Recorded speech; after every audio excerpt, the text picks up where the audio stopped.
Okay guys, sa likod ko ay ang USS Blueback Submarine. May tour guide na magtutur sa atin sa loob. Come on, let's go inside.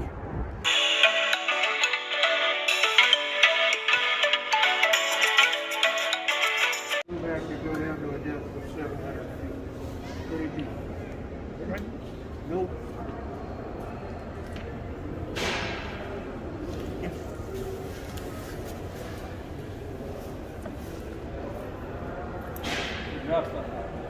You all passed the test. Great. Yeah, great.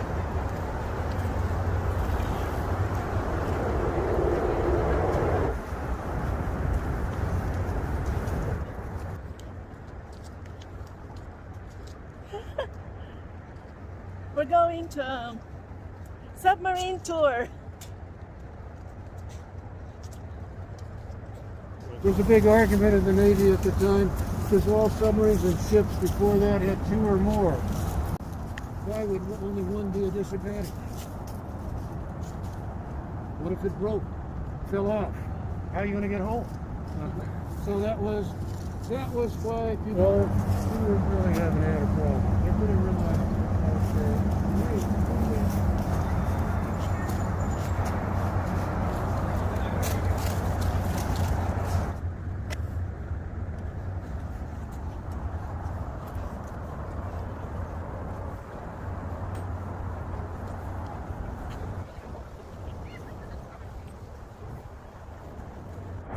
Do the same today. They typically go out for 2 months at a time, maybe a little bit longer. And they go out independently. They don't pull into port, so that means they got to carry all their food, all their supplies, all their clothes, and in this case, a diesel submarine has to carry all its fuel. So, I want you to think about that. The crew is spending 2 months underwater.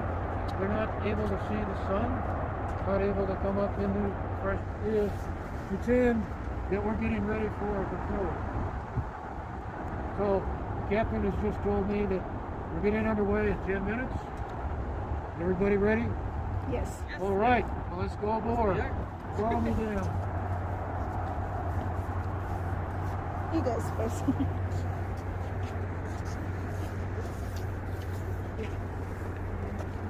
It looks small, but you see how big it is?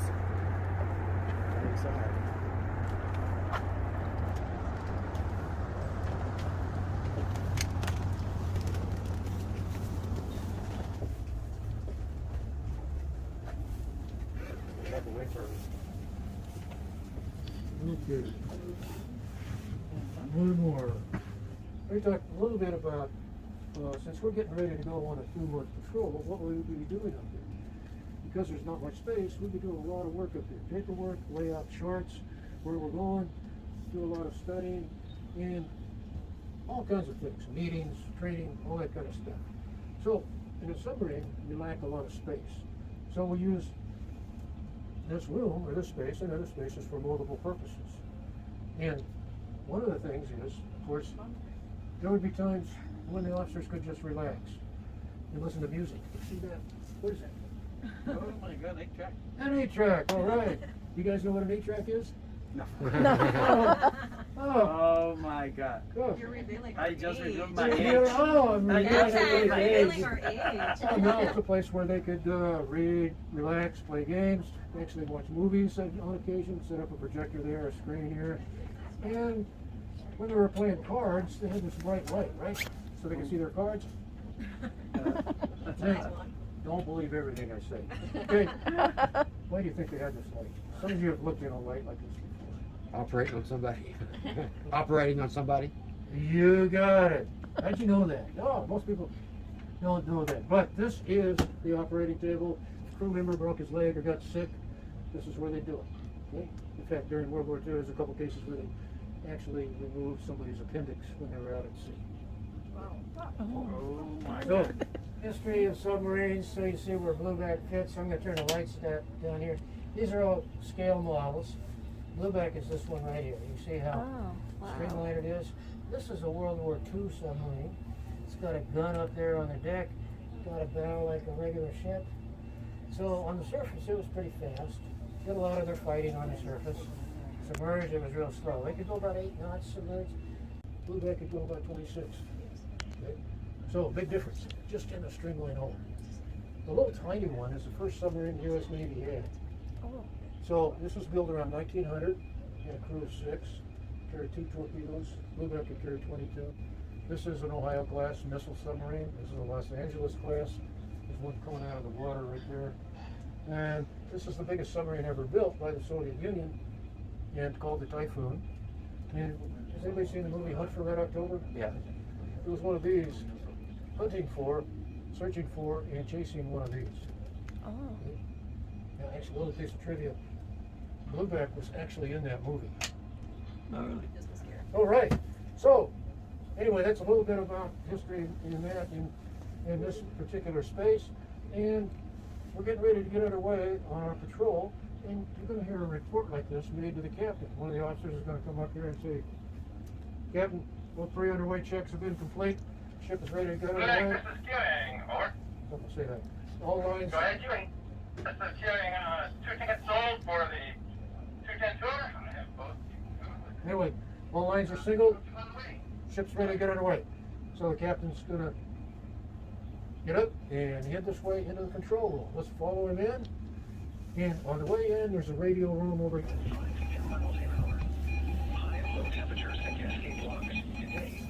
Oh, this is inside the submarine. Yay! Wow. Wow.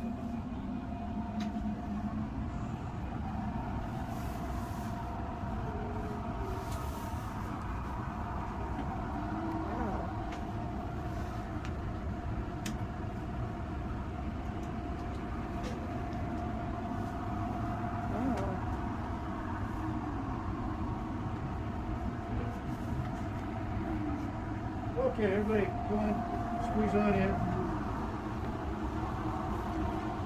We'll sit on the planes. You guys can, you're going to be doing the guiding and driving, they call it. Now, well, it's people planesmen, but now they changed the name to pilots because women are starting in submarines. Didn't used to be Blueback's time, but now they did. So, while you're up here, you can take a quick peek through the periscope, so you'll go up or down anymore, rotate around, but you can see a little bit of the Portland skyline just by looking through the eyepieces there. So, okay, so here's what we're going to do. Pretend that we just got underway out the Columbia River, out in the Pacific Ocean. We're on the surface, and we're rolling around like this because there's heavy seas. Half the crew is seasick. Now, I want you guys to listen very carefully. When I say dive, I want you to push forward. Way up there in the bridge, there's 3 people, a couple of lookouts, and an officer. And the bridge hatch, where it says bridge hatch here, is going to be open so they can get down. An open hatch is indicated by a red circle. Red circle means open, O for open. Green bar, green is good, that means it's shut. Right now we've got an open hatch. Do we want to submerge with an open hatch? No, not a good idea, right? So, they're going to be ordered to rig the bridge for dive and label load. They come down, the last one shuts that hatch. When he does, it goes from red to green. Person here yells out, so everybody can hear, green board. That means we are watertight, ready to go. So the captain's determined it's safe to submerge. He's going to give the order, submerge the ship. Now, you may want to hold your ears there. The diving alarm is pretty loud.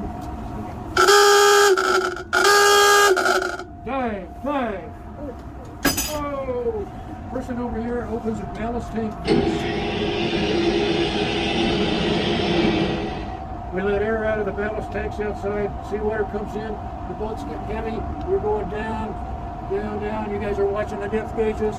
We get into our water depth, then pull back, ease back. And now, you are in charge of maintaining the depth. Okay, got it?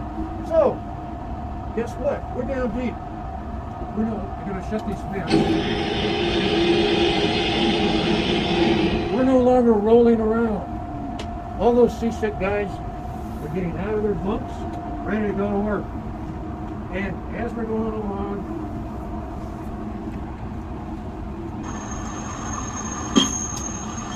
you might hear something.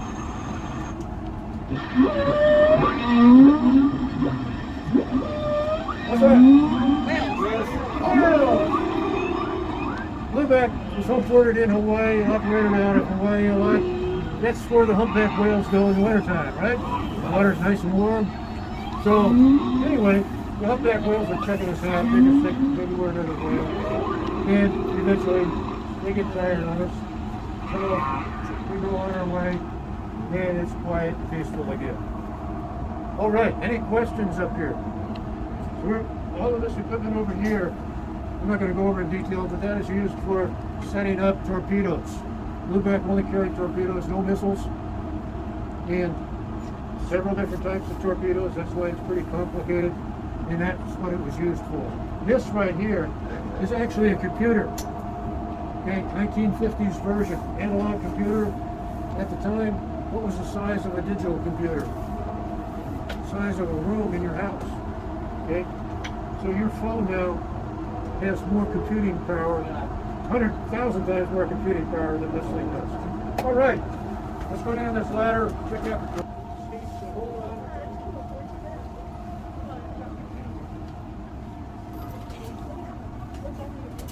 Go like this.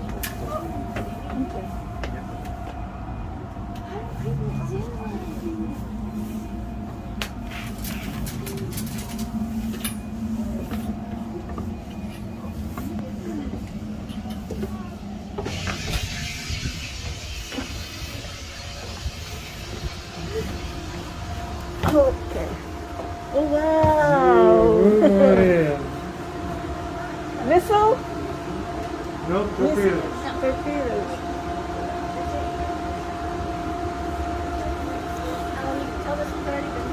Okay, come on in.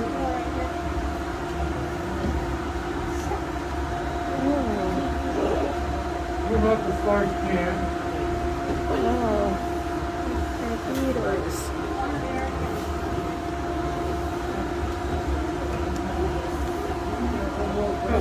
While we're here, and one reason I want you to move in here is you look up at that screen, you can see how torpedoes were loaded.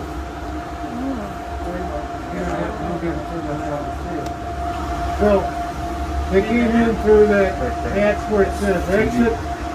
If you're standing on a hoist, it would move up and down and tilt. Now, way up there are 6 torpedo tubes. One of them is open for inspection and cleaning. Got to do that every once in a while. You got to grease it in there. Any vulnerability, it has to be done. One of the things we got to do. So you can see the torpedo tubes. One of them has a torpedo loaded, and then there's 4 types of torpedoes here in the row. Each one of these was carried at Blueback at some time during her 31 years of service. The big black one down underneath, and one up there goes all the way back to before World War II. Was used during World War II. Pretty fast, powerful torpedo, not very smart. The big ones that it gets, and it's also wire guided. So once it's in the water, we can change its direction, change its depth, speed, and how it searches. We can search like a snake pattern, or go in circles, or just go straight. So, this is basically the torpedo.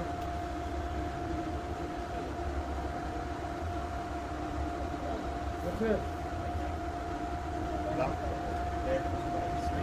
Oh! Hey, there's a guy sleeping up here. Let's not disturb him, he's been working all night, okay? So, torpedo room was used for overflow berthing if we had room. Now, we might have a torpedo up there, but right now there's 3 bunks. And a lot of sailors liked it because it was nice and cool. They just had to share the torpedo room, and we got away with lots of food. There'd be sacks of potatoes, boxes of eggs, other vegetables and things would be up here because it was a cool place. Thus, and they all find the mast. It looks like this. There's enough of these for the entire crew, plus some spares. Now, notice this mask has a hose.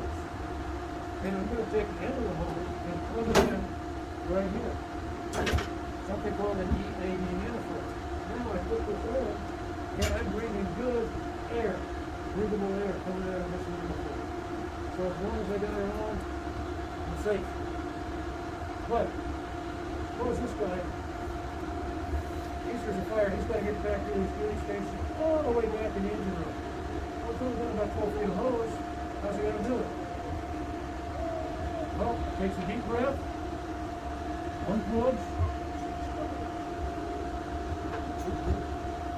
goes through the door, finds another place to plug in, takes another deep breath. We go. Pretty close. We got two, but when we first get underway, one of the towers is probably full of potatoes. So, anyway, follow me in. Let's take a peek at the head and return.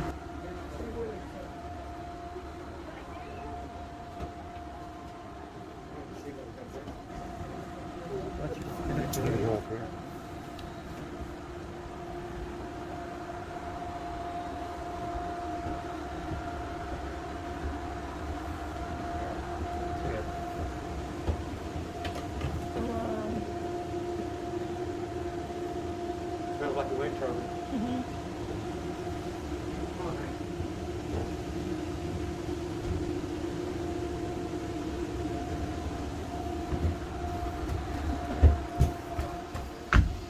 There's nobody here that's really super tall, so you would not have a problem sleeping here. But all submarine bunks are 6 feet 2 inches long. Suppose you're 6'5".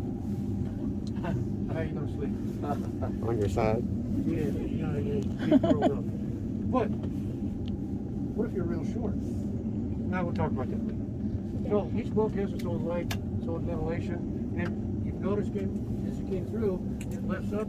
Underneath each bunk is a storage space, and this is where this sailor's all his clothes, underwear, work clothes, Liberty clothes when they go ashore someplace, they have to be stored. Not much room, right? So, in addition, personal items, shaving stuff. He took some books with him to read. So everything he wants to take is in this little space. Now, water is very precious on board a submarine. Primary use of water is for the ship's batteries. Underneath it are the 500 cell big lead acid batteries, and they need frequent watering. Fill in a shower once a week. Okay, and it was a Navy shower. And a Navy shower is you turn on the water for about 5 or 10 seconds, turn it off. Now you're wet. Now you get out your soap and your shampoo, washcloth. Okay, you got some dirt on your elbows, scrub them hard. At the end of that period, you're covered head to toe with soap, right? So when you're done with that, now you turn on the water again, 20-30 seconds, rinse off, you're done. Wow. Dry off, put on your clothes, ready to go to work. You're not using very much water. So that's how we do it. Okay, any questions? Around and look a little bit more. You know what I'm saying? It's kind of.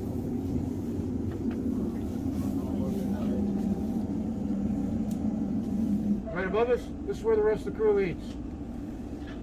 There was a table over here, took it out so people could get down, but you seat 20 people at a time, so obviously eating in shifts.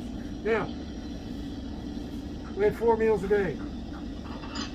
Breakfast, lunch, dinner, something called mid-rats or midnight rations. There was soup, sandwiches, leftovers from the previous day. The submarine food was considered by a lot of people the best in the Navy because we got extra money for food, and there's a reason for that. The reason being, who likes fresh lettuce on their salads?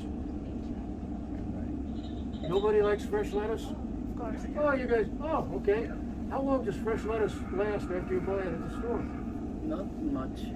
A week, maybe? A week, maybe. Maybe, okay. So we're going to run out of that. Apples, oranges, bananas, fruit.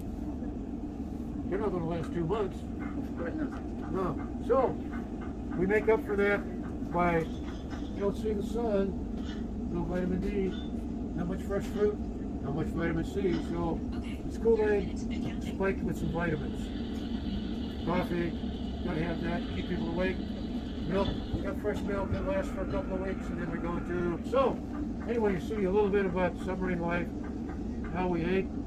This is also a place where they could hang out. What's this green box? Every little storage space. You know, what do we got? Crackers or something? It's going to be full of some kind of food. That's not enough. So, this whole deck, berthing areas covered with cans of food. Put a rubber sheet over it. Now people are walking like this. I'm not that tall, and I'm bumping my head. You got it. Perfect. All right. Any questions about Crew's Nest? What do we do here? Real important place. It's where the crew can hang out, play games, whatever. So, next place we're going to go. We didn't have microwaves in 1959. Sure not. There was an addition later on. Okay? And same with the TV set. I don't think that was original. You can't watch TV. Well, I know that wasn't original when you're way out in the middle of the ocean, right? Okay, let's go see what makes the boat go. We're going to go into the engine room.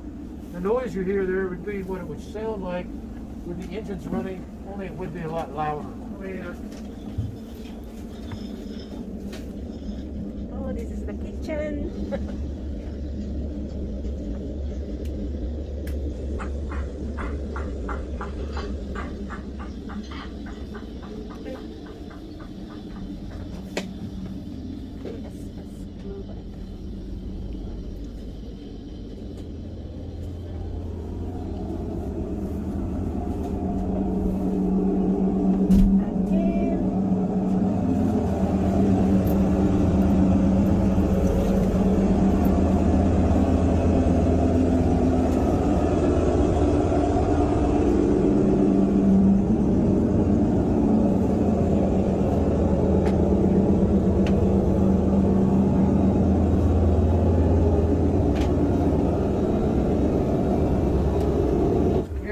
Back here, where's he going to plug in his air?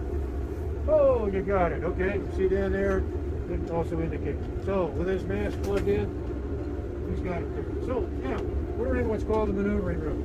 We passed through the engine room, which has 3 engines in it, and right now, see where it says all openings? It's all green board here. That means this place is watertight. Now, and it also means we're operating solely on the battery. Just like your phone. You don't charge it, it's going to stop, right? So that's one of the things we got to do. Now, when we're on the battery, this ship is very fast. It's faster than the first nuclear submarines. But here's the catch: when they're going real fast, like flank speed up here, everything's coming out of the battery, and they can only run for about a half an hour before the battery goes dead. Lights go out and stop. Not very long. But, on the other hand, if we're just creeping along real slow, conserving power, we could let's do snorkel exhaust engine number 2. So, engine number 2 is right here. What you have to do is shut that, prime the fuel, so we got fuel, go to the engine run, and then get that little button there called starting air. Push it hard, put it down hard. See the RPMs coming up? Now you can let it go. And oh, engine started. Good job. Okay. So you started on one engine. We do the same thing with this one. Okay. Shut that. Prime the fuel. This one's already an engine run. It shouldn't be. Hit the button and it will start. Okay. So now we're snorkeling. So if an airplane, I want to do this. If an airplane comes over, we don't want to be seen. So we secure snorkeling. Shut the engines down, shut all these things, go down deep. That's the way they operate. Okay. Well, we have just completed niches. We're able to find all of those. Okay? All right, everybody. Okay, let's go ashore. Let's hit the beach of Hygiene.